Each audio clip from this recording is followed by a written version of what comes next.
Comment fonctionne l'interface Trellis? Voici l'interface complète de Trellis. Comme vous pouvez le voir à l'écran, on va examiner chaque section étape par étape. Ici, on a d'abord la section pour mettre une seule image d'un angle ou l'option multiples images. Ça permet d'ajouter plusieurs images sous différents angles et perspectives pour que l'IA comprenne mieux notre objet et génère toutes les vues au lieu d'imaginer à partir d'une seule image ce qu'il y a derrière cette image. C'est fascinant car c'est l'avenir de la modélisation. On donne divers angles et vues et on obtient un modèle détaillé exactement comme on le souhaite. Bref, ce sont les deux sections principales, mais il y a aussi d'autres options. D'abord, ces trois ici qui permettent de télécharger une image qu'on a sur notre bureau, prendre une photo avec notre appareil pour capturer un objet qu'on a, par exemple en réalité, ou coller depuis le presse-papier. Ensuite, les séries suivantes seraient celles de génération,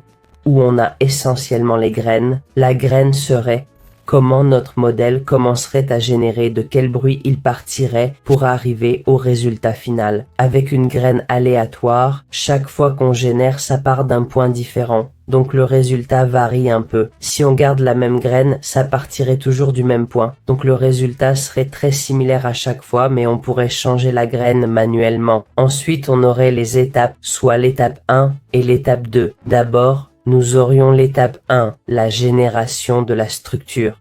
Ici, nous définissons la force de guidage, c'est-à-dire la fidélité au modèle fourni. L'image donnée sert de base pour générer cette première structure et on choisit le nombre d'étapes pour y parvenir. Plus on en met, meilleure sera la qualité de la structure, mais plus long sera le processus. Plus la force de guidage est élevée, plus fidèle sera le résultat. Moins elle l'est, plus le résultat sera créatif. Ensuite, on a la structure latente, c'est similaire. La force de guidage indique la fidélité à l'image fournie. Les étapes d'amplitude définissent les pas pour cette phase.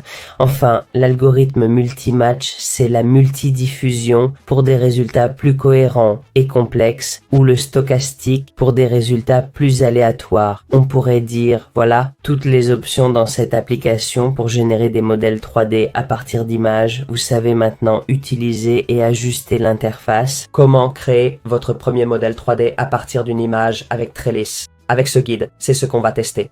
D'abord, on va télécharger une image. Moi, j'aime essayer ce modèle de voiture que j'ai ici. On va laisser les paramètres comme je les ai mis et on va cliquer sur générer. Vous voyez, ça commence à créer le modèle 3D. En peu de temps, l'asset est déjà créé. Il fait même une vidéo qui le tourne dans tous les sens pour qu'on voit comment il l'a généré et à quoi il ressemble, avec et sans texture. Si on aime le résultat, on clique sur Extract GLB.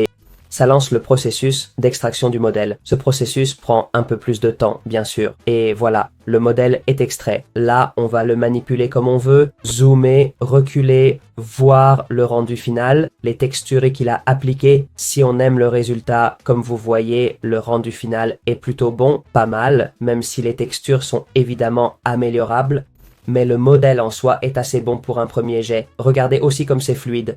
Voyez, je le bouge sans lags, contrairement à d'autres logiciels. Voilà comment vous pourriez créer votre premier modèle 3D ou débuter votre projet 3D de cette manière. Ça vous épargne du travail pour générer vos modèles 3D. Une façon simple si vous ne l'avez jamais fait avant.